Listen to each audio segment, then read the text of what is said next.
नमस्कार, नाशिकची गौरी या माझ्या यूट्यूब चॅनलमध्ये तुमच्या सगळ्यांचं खूप खूप मनापासून स्वागत। चला, आज मस्त छान आंघोळ केली आहे आणि फ्रेश झाले। आजची जी रेसिपी तुमच्याबरोबर शेअर करणार आहे मी ती म्हणजे डाळ ढोकळी म्हणजे चिकोल्या, कोणी त्याला वरणफळसुद्धा म्हणतं। आमच्या अंगणामध्ये खूप छान हिरवागार कढीपत्ता आहे, तो घेऊया म्हटलं म्हणून अंगणात आले। तर चला, आजची रेसिपी स्किप न करता पूर्ण बघा। कोणी याला वरणफळही म्हणतं। हे करणार आहोत त्याच्यासाठी आता तुरीची डाळ घेतलेली आहे 1 वाटी आणि अर्धी वाटी मसुराची डाळ घेतली। मसुराची डाळ जर आपण तुरीच्या याच्यामध्ये मिक्स केली तर आपल्याला जळजळ, पित्त, ॲसिडिटी असे प्रकार होत नाहीत। आणि थोडेसे 4 ते 5 मेथ्यांचे दाणे याच्यामध्ये मी घालून घेतलेले आहेत। आता हे जी डाळ आहे ही आपण आता कुकरमध्ये शिजायला लावून देऊया। कुकरमध्ये रोज आपण जसं वरण शिजायला लावतो तसं डाळ ढोकळीसाठी जे वरण केलेलं आहे आपण ते शिजायला लावलेलं आहे। तुरीची डाळ आणि मसुराची डाळ, 1 वाटी तुरीची डाळ, अर्धी वाटी मसुराची डाळ घेऊन हे शिजायला लावले। आता याच्यावर तुम्ही भाताचा डबा सुद्धा ठेवू शकता, दाखवते मी तुम्हाला। याच्यावरती मी भात सुद्धा लावलेला आहे आणि खाली वरण शिजायला लावले। आता आपण कुकरला झाकण लावून याच्या कमीत कमी 4 शिट्ट्या काढून घेऊया। कुकरला झाकण लावलंय, आता याच्या 4 शिट्ट्या मी काढून घेणार आहे की आपलं वरण जे आहे ते पूर्ण शिजेल छान। काही काही वेळेस तुरीची डाळ शिजत नाही, अशा वेळेस तुरीची डाळ आपण जेव्हा शिजायला लावतो तेव्हा अगदी साधारणतः पाव चमचा तेल त्याच्यामध्ये टाकलं तर डाळ खूप छान शिजते, किंवा थोडंसं तूप टाकलं तर डाळ छान शिजते। एवढी टीप मात्र तुम्ही लक्षात असू द्या। आता कुकरच्या 4 शिट्ट्या काढून घेऊया। वेगवेगळे शब्द आहेत, कोणी डाळ ढोकळी म्हणतं, कोणी वरणफळ म्हणतं, कोणी डाळ चकोल्या म्हणतं। वेगवेगळे शब्द आहेत, पण जेवढे वेगवेगळे शब्द आहेत तेवढ्या वेगवेगळ्या चवी पण आहेत, वेगवेगळ्या पद्धती पण आहेत आणि खूप छान आणि चविष्ट असं लागतं। तर याच्यासाठी मी 2 वाट्या कणिक घेतलेली आहे। ही चिंच भिजवून ठेवली। आपल्याला जे काही वरण करायचं आहे डाळ ढोकळीसाठी त्याला चिंच गुळ लागतो म्हणून। आता आपण याच्यामध्ये ही जी कणिक आहे गव्हाचं पीठ, याच्यामध्ये अंदाजाने मीठ घालणार आहोत। प्रत्येकाच्या पद्धती वेगळ्या असतात, छान असतात। आणि याच्यामध्ये थोडेसे तीळ घालायचे, तीळ, थोडीशी हिरवीगार कोथिंबीर, लाल तिखट घालायचं, हळद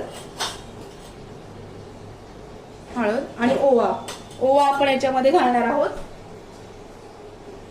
ओवा घालताना हातावरती असा थोडासा चरडून घालायचा, म्हणजे मग त्याचा जो स्वाद असतो तो छान लागतो। असा पूर्ण हातावर क्रश करायचा आणि मग तो याच्यामध्ये हा ओवा असा घालायचा आहे। एवढंच या डाळ ढोकळीमध्ये घालायचंय।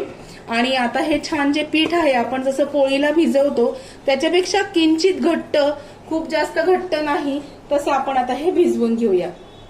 डाळ ढोकळीचं पीठ जे आहे हे भिजवून ठेवलेलं आहे। माझी आई काय म्हणायची माहितीये का, जेव्हा आपण परातीमध्ये पोळीचं किंवा कशाचं पीठ भिजवतो तेव्हा खालची जी परात आहे ही एकदम स्वच्छ पाहिजे, कळालं नाही पाहिजे की याच्यामध्ये आपण पीठ भिजवलंय की नाही।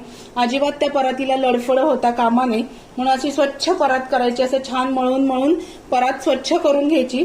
आता या पिठावरती मी 15 मिनिटांसाठी झाकण ठेवते आणि हे पीठ छान मुरू देते।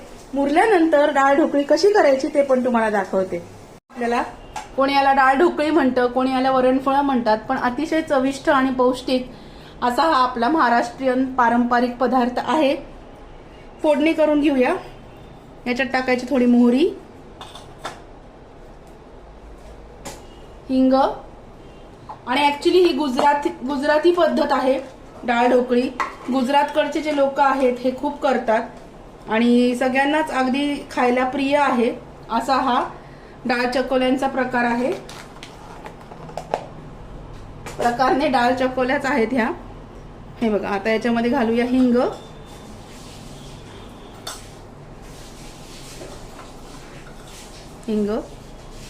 हळद। वरणामध्ये शिजताना जर तुम्ही हळद घातली असेल तर मग याच्यामध्ये हळद अगदी बेतानी घालायची।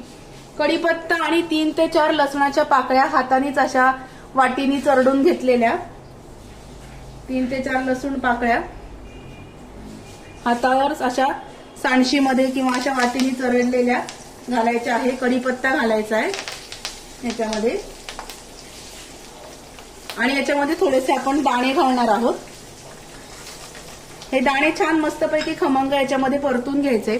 गुजरातमध्ये माझ्या आईच्या माहेरचे बरेच असे नातेवाईक आहेत. आणि गुजरातमध्ये मी शक्यतो ऐकलंय की डाळ ढोकळी करताना त्याच्यामध्ये दाणे सुद्धा घालतात, खूप छान लागतात. ते छान मस्तपैकी खमंग परतून घ्यायचे.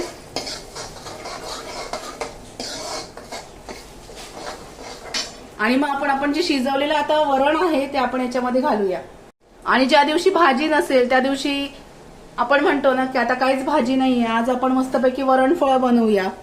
कारण मग याला काय असतं, हे जरी वरणफळ जरी असले तरी नुसती वरणफळ आणि गरम छान वाफाळलेला भात खूप छान लागतं. चांगलं तूप घालून दाणे मस्तपैकी खमंग परतून घेऊया. आणि आमच्या घरी खूप सगळेजण खवय्ये आहेत, त्याच्यामुळे सगळे पदार्थ मला घरामध्ये करावेच लागतात आणि मलाही करण्याची आवड आहे.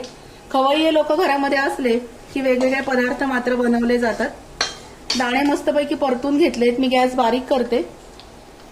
दाणे मस्तपैकी परतले गेलेले आहेत. आता हे जे डाळ ढोकळीचं वरण आपण शिजत ठेवलं होतं हे पण झालेलं आहे. हे हळूहळू याच्यामध्ये घालणार आहोत.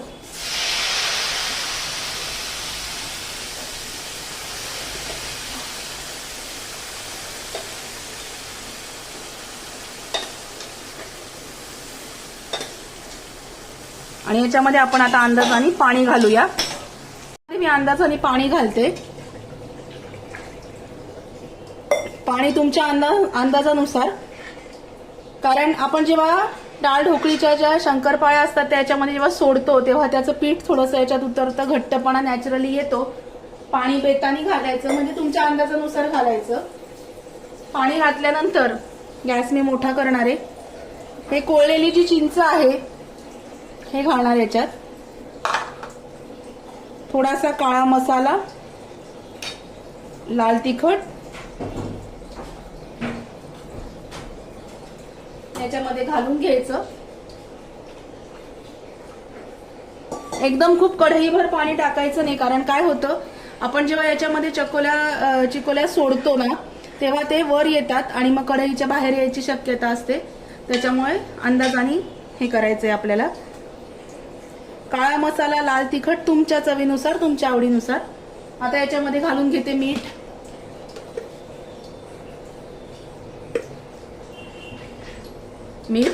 आणि आपण याच्यामध्ये थोडंसं उकळायला लागलं की गुळाचा खडा घालणार आहोत.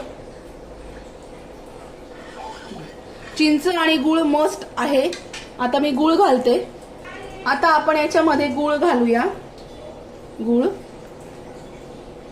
आणि छान उकळी, बारीक गॅस करायचा. उकळी येईपर्यंत एकीकडे चिकोल्या तयार करायच्या, लाटून घ्यायच्या. कशा लाटायच्या ते दाखवते, चला बघूया. चिकोल्या लाटून घेऊया. याच्यासाठी आपल्याला घ्यायचा एक असा छोटासा गोळा आपण भिजवलेल्या पिठाचा.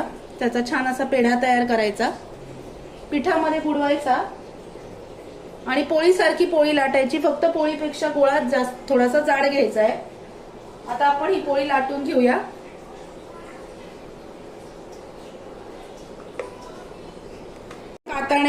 काताण्यानी शंकरपाळे असे कापून घ्यायचे, मोठे मोठे मीडियम साईज मधले. आणि हे एक एक झालं की आपण वरणामध्ये सोडून घेऊया. असे हे सगळे सोडून घेऊया आपण. परत पोळी कशी लाटायची हे पण तुम्हाला मी दाखवणार आहे. वरण एकीकडे उकळायला लावायचं आणि मग चिकोल्या लाटायला घ्यायच्या. म्हणजे मग आपले दोन्ही काम होतं. एकीकडे चिकोल्या शिजतात पण आणि एकीकडे लाटले जातात. हे बघा, हे असा एक एक गोळा याच्यामध्ये लाटून सोडून घ्यायचा. परत तुम्हाला दुसरी पोळी कशी लाटायची ते दाखवते. एक पोळीचा गोळा घेतलाय. पोळी छान लाटून घ्यायची.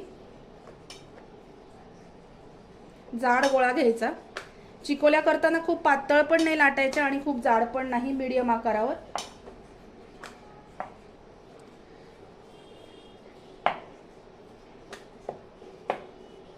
हे बघा, शक्यतो काठ थोडे पातळ लाटायचे, जाड काठ लाटायचे नाही. अशी पोळी लाटून घेतल्यानंतर जे आपलं काताणं असतं त्यानी हे असं छान याचे छोटे छोटे शंकरपाळ्या कापून घ्यायच्या.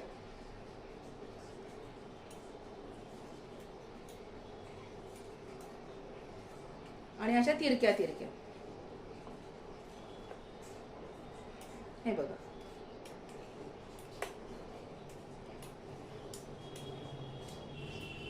अशा पद्धतीने आणि हे एक एक एक एक चौकोन याच्या वरणामध्ये सोडायचं. हे सगळं एक एक हाताने हे करायचं. जास्त प्रमाणात जर चिकोल्या करायच्या असतील तर एका साईडला ओट्यावर पेपर मांडायचा, पेपरवरती अशा मोकळ्या मोकळ्या टाकायच्या आणि मग पटकन वरण आपलं उकळलं की त्याच्यामध्ये चिकोल्या आपल्याला टाकता येतात. आता ह्या सगळ्या चिकोल्या करून घेते आणि मग बोलते तुमच्याशी परत. आपली डाळ ढोकळी तयार आहे. आमच्याकडे खूप आवडते त्याच्यामुळे मला थोडी जास्त करावी लागते. आता छान हिरवीगार कोथिंबीर घालायची. दे ठेवून बेटा ते. आणि मस्तपैकी आपली डाळ ढोकळी तयार आहे. कसा वाटला आजचा व्हिडिओ नक्की कळवा. व्हिडिओ आवडला असेल तर ही रेसिपी ह्या पद्धतीने नक्की ट्राय करून बघा. तुमची काही वेगळी रेसिपी असेल ती सुद्धा मला कमेंट करून कळवा. भेटूया अशाच नवीन व्हिडिओमध्ये नवीन विषयाबरोबर उद्याला. तोपर्यंत स्वतःची काळजी घ्या. Bye bye.